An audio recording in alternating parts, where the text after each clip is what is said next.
Hi everyone, my name is Sam Siebert, and for my final project, I'm going to be presenting on the use of REMS teams, also known as Rapid Extrication Module Support Teams, in wildland firefighting. So, what is a REMS team? It's a pre-staged rescue team assigned to a wildfire event that provides firefighters with a safe, efficient, and effective method of egress off of the fire line in the event of an illness or injury. In the unfortunate case that a firefighter goes down and is not easily accessible by their own crewmates, a REMS team will be sent to the scene to provide rapid extrication, medical support, and transport to definitive care.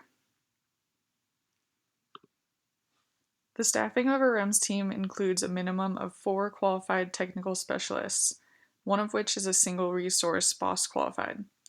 The members of a REMS team always remain as a unit and don't ever split up for different missions. In the event of an emergency situation, it's going to be very important to have all members of your crew available and ready to perform their duties. Training and experience required to be and make up a REMS team includes low-angle rope rescue operational for all members, high-angle rope rescue operations for at least 2 members, a leader who is single resource BOSS qualified, and all members of the team must be firefighter 1 or 2 wildland fireline qualified. One last requirement is that each member of the team has an arduous physical fitness level. REMS teams are often dispatched to locations with varying degrees of terrain, so peak physical fitness is required to be able to hike in and out with equipment, and especially ready to hike out with potential extra weight of a victim. REMS teams were developed like many other innovations in the fire industry due to tragic events that have occurred in the past that we have learned from. One major one being that of the Dutch Creek incident, where a line of duty death occurred in 2008 on the fire line of the Eagle Fire, which was part of the Iron Complex on the Shasta Trinity National Forest. This unfortunate event occurred in part by poorly outlined guidelines for emergency medical response and extrications and emergency incidents occurring within a fire incident. The wildfire response as a whole saw a major need for specialized teams to be accessible for these deadly occurrences. Evacuation modules were developed in 2012, and FireScope California assembled a task force to produce an incident command position module. REMS teams are now integrated into the incident command system. When assigned to an incident, a REMS team initially reports to a medical unit leader, also known as the Med-L. Then they are assigned to a division, group, or branch, and will then report to that division or group supervisor.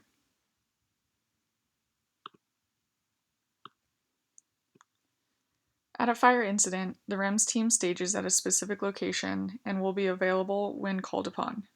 Over this past summer, I worked in communications on the west side of the August complex in Mendocino, and throughout the incident, we always had 2 to 3 REMS teams staged in different divisions.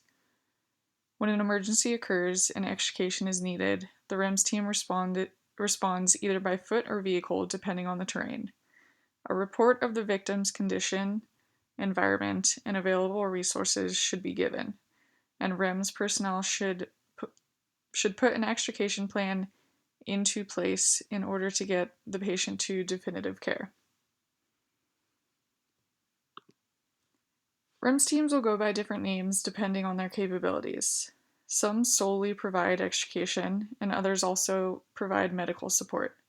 Some examples of different REMS teams include Rapid Extrication Module, Rapid Extrication Medics, Rope Extrication Module, Remote Extrication Module, Rescue Extrication Module, ALS Rescue Extrication Module, and Rapid Extraction Module.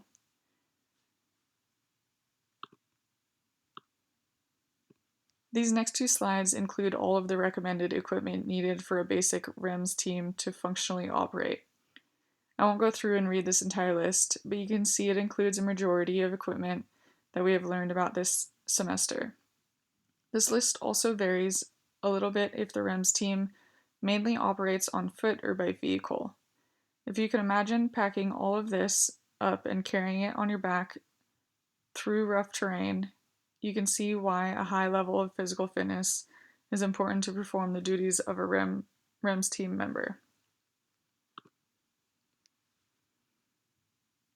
This concludes my presentation. I hope you all enjoyed it, and please let me know if you have any questions regarding the use of REMS teams. Thank you.